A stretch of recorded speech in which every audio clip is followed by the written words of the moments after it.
All right. Go ahead. Okay, thank you. So I'm Nancy Martucci, the town clerk here in Madison, and it is now 6:04 p.m.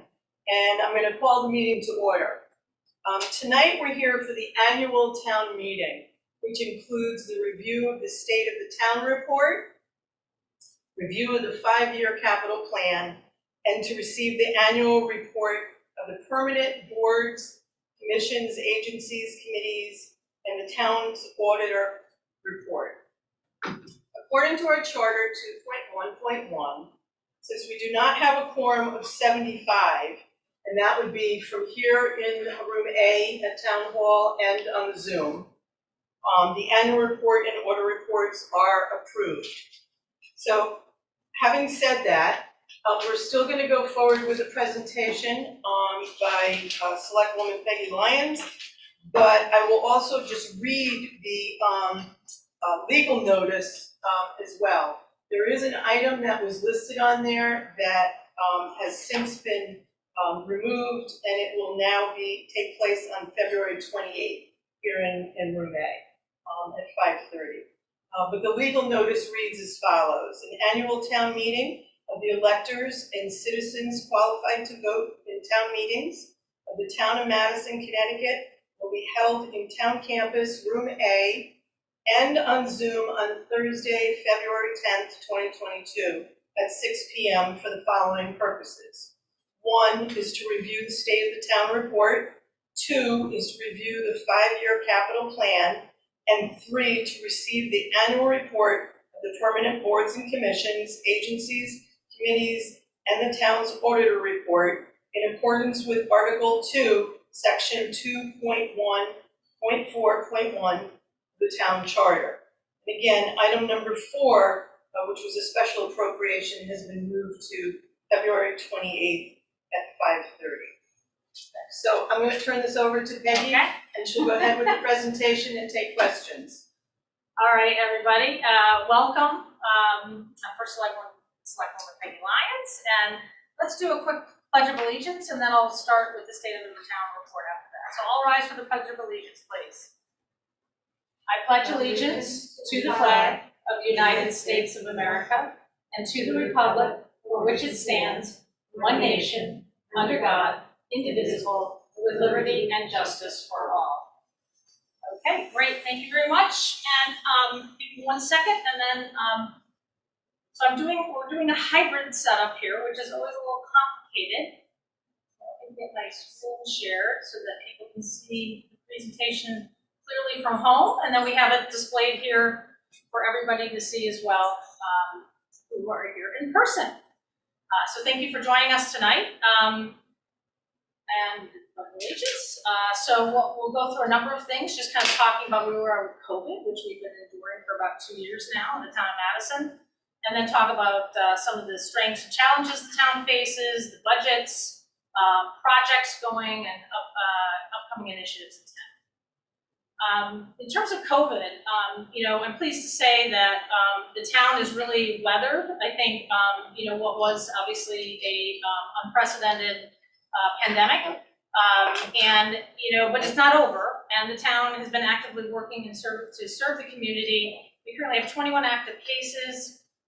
Just at the beginning of this year, our health department, our emergency management department, distributed over 4,500 at-home test kits for the town. Also supply tests for the Madison Public Schools, and then we've been having an ongoing mask supply. So a lot of efforts made from the town to serve the community to help us get through what we're hoping is converting to an endemic phase for this particular disease. And then let's not forget that it was only a year ago we started to have access to vaccines, and it was another huge initiative that our town was required to roll out a vaccine program to residents, and luckily this town was very successful because people here embraced the vaccines, and we have a highly vaccinated town, and I think that has helped us kind of get through this period because of that. And so the vaccination rates of where we are right now, to show you that we have almost 100% vaccination. I don't think you can never say 100%, but close to 100% for You know, the 65 plus category, which were the first to get vaccinated, and I remember doing those senior clinics here at town campus to help our community. And then also a high rate for those kids going to college, and I think that's why that number is so high, because most students in our schools end up going to, university, and most schools in the country, or at least in the Northeast, are requiring vaccination. So we're very fortunate that people have stepped up and gotten vaccinated, and then also boosted. It'd be nice to see that number higher, but also, there's a trail to that because some people still aren't eligible for getting boosted, so we'd like to see that number grow even more. But I think we have to step back and reflect on, that we, along with the rest of the nation and the world, did suffer from this. Unfortunately, we lost 39 residents to COVID, which is an unfortunate thing that came out of this. 2,394 cases of people in our town that had cases of COVID that we know about, that were tracked by the Department of Public Health. Our own emergency management services transported 48 people to the hospital. Our hospitalization number is probably much higher. This does not include people that took themselves, but this is at least people transported by our emergency medical services here, Madison Ambulance. And then, as I mentioned before, over 2,300 residents actually got vaccinated by clinics that were run by the town of Madison, the Public Health Department, and the Emergency Management Department. So a lot happened this last year, and we're in a very different place than we were a year ago. And seeing now that the emergency powers may be expiring next week in the state, and that the mask mandate for school children may be removed soon. So a lot different worlds in a year, but we're all of us, I think, are eager to move on, and we're grateful that we were able to get through this last year. So what does that say? I mean, I think this has highlighted some of these last year too, that Madison fared well during this time period. We're a highly desirable place to live, highly vaccinated, excellent school system, low density living, which was a big attraction to people come to our town over the last 2 years. And I think we all recognized how lucky we were to have all these great outdoor amenities that our town offers, which is the beaches, rock preserves, hiking trails, and boy, did they get used during COVID. So we saw a lot of activity and use on our outdoor amenities, because that's what people sought. They sought escape to go outside. Also offering, great healthcare in our region, and we have great social services through our senior services and Madison Youth and Family Services. So we're able to support and those in our most vulnerable communities. We have an educated, adaptable workforce, so we were fortunate that we had a lot of people that could work remote during this time. So we didn't see the job losses necessarily that other communities saw because of the demographics of our town. We had a vibrant downtown. I think even during the height of the pandemic, people used our businesses or went to our restaurants, active, busy takeout businesses. And I'm grateful to see that tonight is the premiere for the reopening of the Madison Cinemas. So we're grateful that the Madison Theater is reopening under new management and benefiting from a shuttered venues grant. So that's one of those last pieces, to see that open again and have people be able to go to our theater downtown. And then we have a lot of volunteerism in our town. We're a town run essentially partly by volunteers. In terms of our boards and commissions, we have volunteer fire. So we have a lot of different, and then we saw a lot of people dedicating to help others during the pandemic.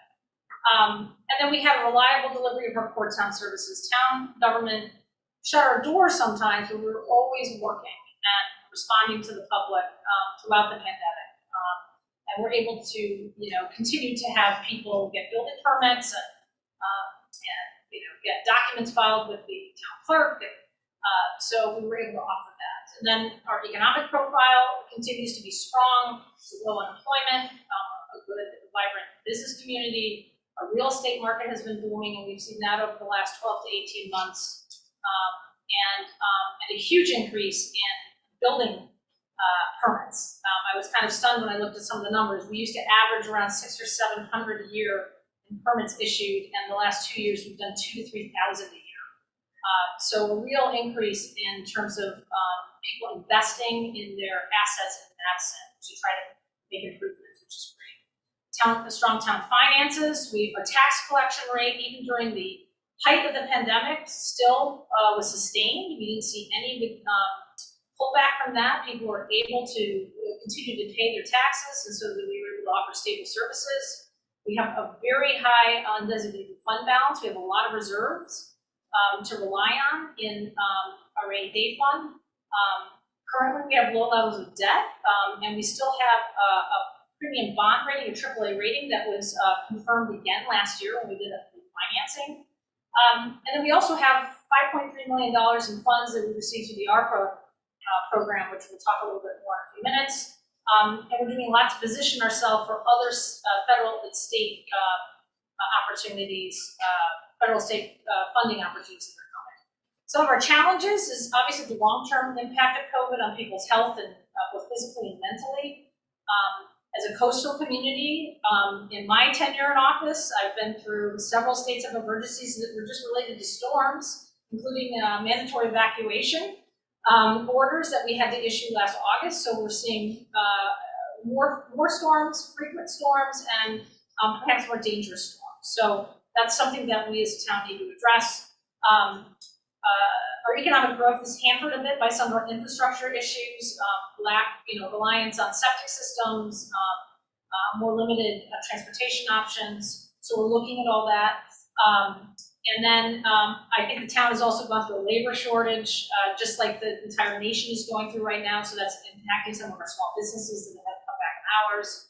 We have an aging population, similar to the state of Connecticut. We're seeing a little bit of a transition there in the growth of our senior population. And then, this lack of investment over the years in some of our assets has created the need for capital investment, including the things that the town will be voting on next Tuesday, the school renewal plan, the Academy Community Center, and then there's some other things that we have to talk and make some decisions about in terms of where we want to invest in. Surf Club, which is a farm jewel, and other town facilities. And then affordability, and that's something there's been a lot of conversation about. How is Madison still affordable for people? People want to stay here, and is it affordable for people to move here? And there's been a lot of concern about development and overdevelopment, and these are some challenges we have to work through.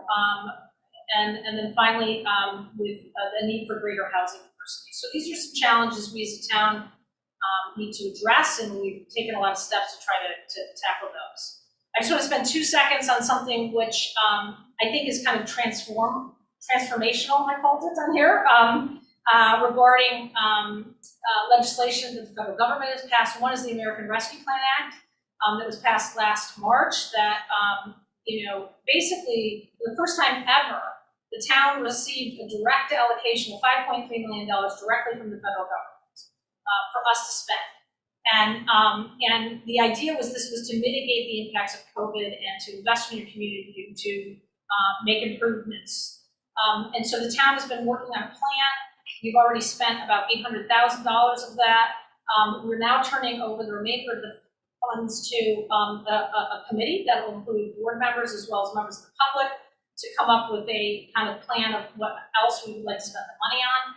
One of the priorities that myself and the board has made is we'd like to take some of that and target capital projects that are in our budget and pull them out and pay with them with ARPA funding. So there'll be more conversations about that, and we've done that. We've included some of those recommendations in our capital plan. The other thing is just something that was just recently passed, and that's the Infrastructure Investment and Jobs Act. This is another historic investment in our infrastructure, $1.2 trillion. Connecticut's going to receive $6 billion over the next 5 years to invest in roads and bridges and electric charging and culverts and water systems and things that the town has not had a lot of access to. And so there's going to be, in terms of other types of funding, so they're going to be beefing up existing programs that we've participated in and got grants from, so there'll be more available in this program, and then there's going to be new opportunities. And so this is another thing where we're focusing on, let's instead of the town paying for some of this stuff through our capital plan program, let's get the federal government and state government to pay for that. So we're really focusing heavily on trying to go after these funds, because that will help create budget for us and for the taxpayer. So just to talk about some of the progress we've made on the policy side is investing in our infrastructure. The town is going to make some big decisions on Tuesday about that. With the two projects up for referendum, or three actually. One is the sale, but then two are reinvesting in the community center, the academy school, and then our school renewal plan. We're also focusing heavily on coastal resiliency, and last year we actually set up a reserve fund that is specifically targeting spending for infrastructure improvements to help us with coastal resiliency. And then we're just looking at everything. We're putting a whole plan together and targeting projects to go after all these state and federal grants that are coming up. And these are things, once again, providing relief to the taxpayer. If we can pull them out of our budget and pay for them another place, then we don't have to worry about that. Then we can focus on other things. And then also a lot of citizen-driven committees. The ARPA committee that I talked about before, the Affordable Housing Committee, which has been working over the last 6 months. I'm sure many of you filled out the surveys that have been out there. And we have to provide a plan to the state of Connecticut by the end of June. So there'll be some more public discussion about that. Charter revision, which has been ongoing over the last year with the idea of an update of our town charter. And that will be going to referendum this year. The Ethics Commission, which was established the end of 2021. We're now trying to populate that commission to get that launched. And then the Facilities Committee, which we've been talking about needing a master plan for our facilities. And the board has started already talking about what that committee would look like and what its charge would be. So we just talked about that in the last board meeting. In terms of other things, just important policies, ethics, floodplain, some other things that citizens have come to us to talk about, whether it's noise, ordinance, or short-term rental policies. We've been working on all that. And then long-term planning. And I think this is really, if I would say out of anything, the bottom one and the top one are hand in glove, because it's really figuring out where we want to go with things and having a road, what I call a roadmap to getting us to where we want to be in 10, 20 years. And so we've been doing a lot of the building blocks for that, and now soon is the time to kind of bring that together under an umbrella, which we would call our strategic plan. In terms of the town operations, I know when I came into office, my intention was to also focus heavily on trying to improve town operations, and I think we've made some great progress. And we will, sorry, I'm switching my camera there. I just realized I was not showing myself on the Zoom piece either. Last year we went through a reorganization and an early retirement plan and had some changeover in some of our senior leadership. This year we're doing additional reorganizations to streamline decision making and improve our cross-functional operations so our departments work better together. We're also looking at shared services. We actually appointed an economic development director, and she spends half her time with Guilford and half her time with Madison. So that's kind of a new model that we have not done before. So it's a nice way to look into some of those shared services. We're also looking at regional trash recycling options, and we have a shared transfer station with Guilford, so we're looking at ways to expand that. And we're also looking at a couple of other functions of partnering with other towns where it makes sense. And then, as I said, just lots of initiatives going on with town operations, including the 10-year planning process. We're also looking to add in-house grant writing capabilities, because grants are going to be a big thing that we're going to be going after over the next 2 years. And we also just talked about our plan to transition to electric vehicles. We just put a whole new fleet study together last year to jumpstart and upgrade our fleet, and now we're going to look at maybe identifying some of our fleet for conversion to electric, because there's going to be all these opportunities to get money from the state and federal governments to pay for that conversion and also put in the infrastructure. And then finally, we're just continuing to improve communications, investing in technology so we can have these hybrid meetings. I think that we recognize that people kind of want to do in person, but they love the convenience of being able to do things from home at times. So the town, and for people who are in this room with me, you can see we've invested in some big screens, we've got a great camera, so we're kind of putting in that infrastructure so that people can benefit from that and still participate from home. Next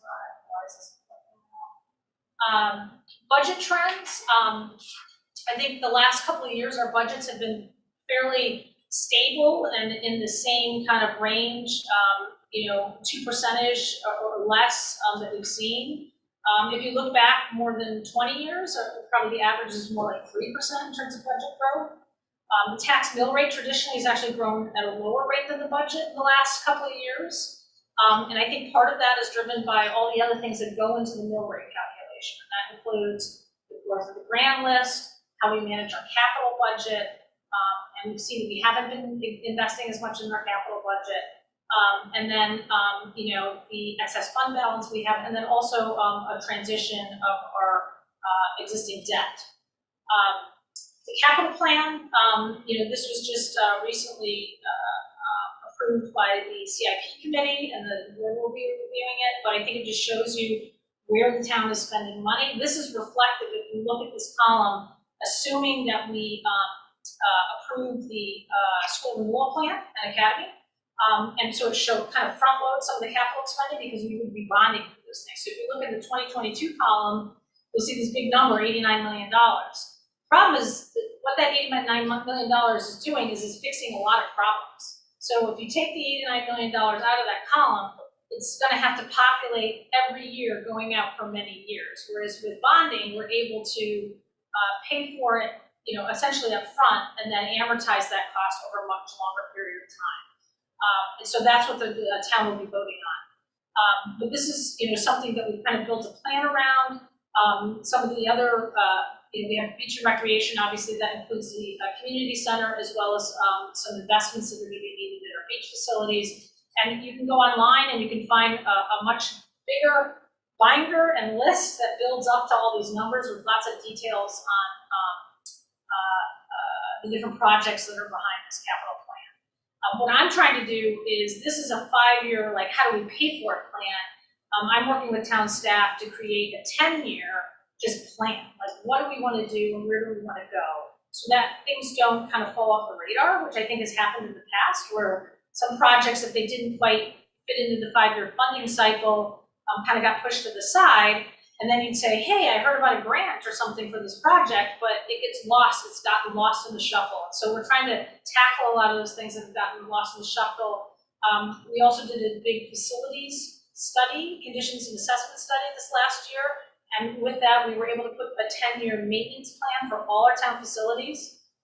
And so now we have like a real good vision of what our needs are going to be for 10 years. And like I said, this is more of just how to pay for it, and it's not really what needs to be done. This is just our current debt service going out, and obviously we're kind of weaning off now the high school bonds, which will be retiring soon, and we'll still have some debt outstanding for the library, senior center, or the senior center and ambulance, and then also the library is coming online a little bit. Clearly, we're going to be talking about